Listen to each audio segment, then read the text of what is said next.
ብዙ ሴቶች ካገቡ በኋላ ባሎቻቸው ከዚህ በፊት ፍጹም የማያውቁት ሌላ ሰው እየሆንባቸውና መውጣትን መኖርን ወደሚከብዳቸው ቅርቃር ውስጥ ገብተው ራሳቸውን ያገኛሉ። በተመሳሳይ መልኩ ወንዶችም ይህ ነገር ይገጥማቸዋል። በሪሌሽንሺፕ ጊዜ የምታውቁት የፍቅር አጋራችሁ የምትወድለት ማንነት ከጋብቻ በኋላ እንደ ጠዋት ጤዛ ያ ማራኪ ማንነቱ ተነው በሌላ እንግዳ አስደንጋጭ ማንነት ተተክተው የምታገኙት ለምን ይመስላችኋል? ያላገባችሁ ወጣቶች እንዲህ ያለ የተገላጦሽ ህይወት ውስጥ ተሸውዳችሁ እንዳትገቡ የፍቅር አጋራችሁ እንዲህ አይነት ሰው መሆኑንና አለመሆኑን ከአሁኑ እንዴት ማወቅ እንደምትችሉ የእነዚህን ሁለት ጥያቄዎችን ምላሽ አሁን በጋራ የምንመለከተው ይሆናል። ሰላም፣ እንዴት ናችሁ? ውድ የየናል ሚዲያ ዩቲዩብ ቻናል አድማጮች፣ በዚህ ቻናል የማቀርብላችሁ ስለ ተቃራኒ ጾታ ሳይኮሎጂና ስለ ሰው ልጅ ውስብስብ ባህሪና ምስጢሮችን በተመለከተ የማቀርብላችሁ ተከታታይ ፕሮግራሞች በየጊዜው ወደ እናንተ እንዲደርሷችሁ ቻናሉን ሰብስክራይብ፣ ላይክ እና ሼር በማድረግና የደወል ምልክቱን በመጫን ቤተሰብ ይሁኑ። ሁለት ተቃራኒ ማንነት ያላቸውን ሰዎች ከሚያሳዩን ባህሪና ከተግባራቸው በቀላሉ ማወቅ የሚቻል ሲሆን ብዙዎች ግን ሲሸወዱ አስተውላችሁ ሊሆን ይችላል። የምንሸወድበት አንደኛው ምክንያት የተቃራኒ ጾታ ፍቅር ስሜትን መቆጣጠር ሲያቅተን ነው። አንድ የተለመደ አባባል አለ።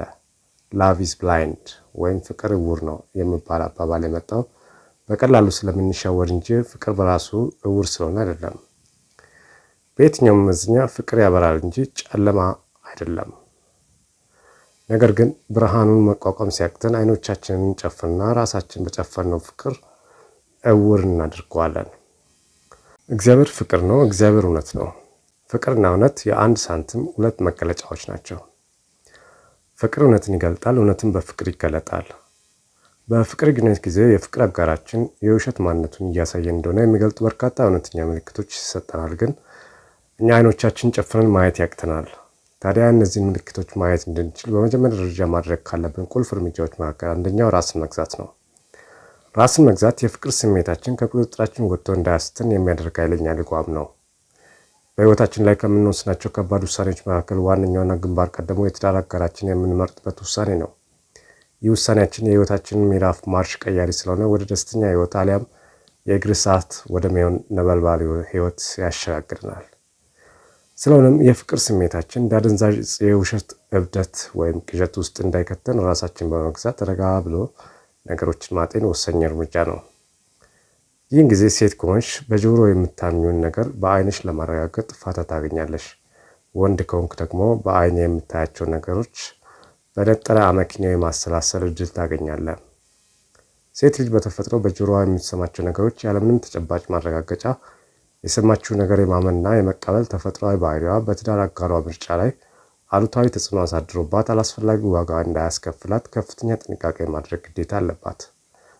የትዳር አጋሪሽ ለማድረግ ስለምትፈልጊው ሰው ማንነት ሌሎች ሰዎች ስለሱ የሚያወሩልሽን ነገርም ሆነ እሱ ራሱ ስለራሱ የሚያወራሽን ነገር መሬት ላይ የወረደ እውነት ስለመሆኑ በቀጥታም ይሁን በተዘዋዋሪ በተለያዩ ዘዴዎች በተጨባጭ ሳታረጋግጪ በደፈናው አትመኝ። በሌሎች ሰዎች ዘንድ እጅግ የተከበረ ሆኖ ሊታይ ትችያለሽ። ይህ ማለት ቤት ውስጥም የተከበረ ነው ማለት አይደለም። ሌሎች ሰዎች ከሱ ጋር የቤት ውስጥ ህይወት የላቸውም። ከውጭ ባዩት ነገር ነው የሚያከብሩት። በብዙ ሰዎች ዘንድ ከበሬታ ያላቸው ግን ደግሞ በሚስቶቻቸው የሚጠሉ በርካታ ሰዎች አሉ። የፍቅር ጓደኛሽን የቤት ውስጥ እውነተኛ ማንነት ምን አይነት እንደሆነ በተወሰነ ደረጃም ቢሆን ትክክለኛ ማረጋገጫ የሚታገኘው ከወላጆቹ ወይም ከእህትና ወንድሞቹ ነው።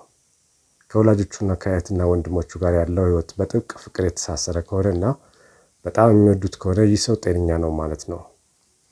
አንዳንዴ ላይሆንም ይችላል። እህቱን ወይም ወንድሙን የማይወድና ወላጆቹን የማይንከባከብ አንቺን የመውደድም ሆነ የመንከባከብ እድሉ በጣም ዝቅተኛ ነው። ይህ በሁለቱም ጾታ የሚሰራ ቴክኒካል ማረጋገጫ ነው። ታዲያ የፍቅረኛሽ ወይም ፍቅረኛ ለቤተሰቦቿ ያላት ፍቅር ምን ያህል ነው? ራሳችሁ መልሱ። ሁለተኛው የፍቅረኛሽ እውነተኛ ማንነቱን የምታውቅበት መንገድ ለቤት እንስሳትና ለተፈጥሮ ያለው አመለካከት ነው። ይህ ብዙዎች የማያስተውሉት አስደናቂ እውነታ ነው። በሁለቱም ጾታዎች የሚሰራ ባህሪ ነው። የቤት እንስሳን የሚወዱና የሚንከባከቡ ሰዎች ሆደ ቡቡና የዋህ ልብ እንዳላቸው ይነገራል። የዚህ መረጃ እውነታ ከላይ በምስሉ ማየት ትችላላችሁ። ይህን በቀላል ምሳሌ ለማስረዳት ያህል ለሁለት ወክ ያደረጋችሁ አንድ ከአቅሙ በላይ ጭነት ተሸክሞ እየተሰቃየ የሚጓዝ አህያ መንገድ ላይ ገጥሟችሁ የአህያውን ስቃይ ፊል አድርጎ ሲያዝንበት ካስተዋልሽ ምናልባት እድለኛ ሴት ልትሆኚ ትችያለሽ። ላንቺ የሚያሳየውን የዋህነት ለየትኛውም ተፈጥሮ ካሳየ የዋህነቱ ፌክ ወይም ውሸት ሳይሆን እውነት ነው ማለት ነው። እንዲህ ሲባል የቤት እንስሳ የማይወዱ ሰዎች የዋህ አይደሉም ማለት አይደለም። ነገር ግን አንድ ሰው ድመት ባይወድ ውሻ ሊወድ ይችላል። ድመት አለመውደዱ የትኛውም እንስሳ አንዳች መጥፎ ነገር አጋጥሞት ሲመለከት መርዳት ባይችል እንኳን እንዳያዝንለት አያደርገውም።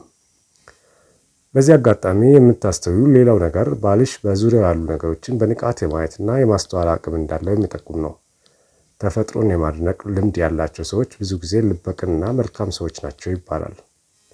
ሶስተኛው የፍቅረኛሽን እውነተኛ ማንነቱን የምታውቁበት መንገድ ከንግግሩ ነው። ንግግሮቹ በራሱ ላይ ብቻ ያተኮሩ ከሆኑ ችግር አለ ማለት ነው። ስለ ራሱ ለአንቺ ከማስረዳት ይልቅ ስለ አንቺ የበለጠ ለራሱ ለማወቅ ጥረት ሲያደርግ ካስተዋልሽ በሳል ሰው ነው ማለት ነው። ይህ ባህሪው በራሱ ላይ ያለውን ኮንፊደንስ የሚመሰክር ነው። አራተኛው በባህሪውም ሆነ በተግባሩ ውስጥ በግልጽ የሚታዩ ድንበሮች አሉት። ሪስፔክትፉል ባውንደሪስ ይሉታል። አንቺን ለማስደሰት ስል እነዚህን ድንበሮች አይጥስም። ለምሳሌ እሱ የሚወደውን ስራ አንቺ ባትወጂለት ለአንቺ ብሎ የሚወደውን ስራ አያቆምም። እንደዚህ ሲልሽ ግትር ነው ማለት አይደለም። ነገር ግን የራሱ የሆነ የማይደራደራቸው ግልጽ አቋሞች አሉት። እንዲህ አይነት ባህሪያት ለኃላፊነት ብቁ እንደሆነና ጠንካራ ዲሲፕሊን ስብዕና እንዳለው የሚመሰክር ስለሆነ የውሸት ማንነት የለውም። አምስተኛው ጥፋቱን ላለማመን ሰው አይደረድርም። ጥፋቱን ያምናል። ከዚህም በተጨማሪ ስሜቱን አይደብቅም። ቁጣውም ደስታውም ከፊቱ ገጽታ በግልጽ ማየት ትችላለሽ። ገና እንዳይሽው ምንም ሳይነግርሽ ምን አይነት ስሜት ውስጥ እንደሆነ በቀላሉ የምታውቂው ወንድ የውሸት ወይም ፌክ ማንነት ብዙ ጊዜ ሊኖሩ አይችልም።